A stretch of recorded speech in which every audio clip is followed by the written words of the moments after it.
Pocket থেকে একটা cigarette বার করে ধরাতে যাব, হঠাৎ ওই নিস্তব্ধ প্রান্তরে এক সুরেলা কণ্ঠস্বর শুনে চমকে উঠলাম।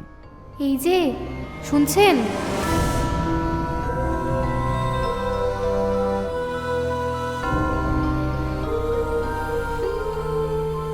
এত রাতে কোন ট্রেনের অপেক্ষা করছেন আপনি?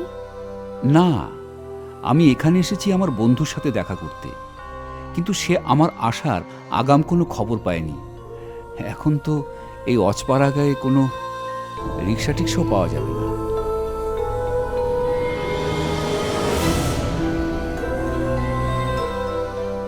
এ কি দেখছি, তোর চোখে জল কেন রে?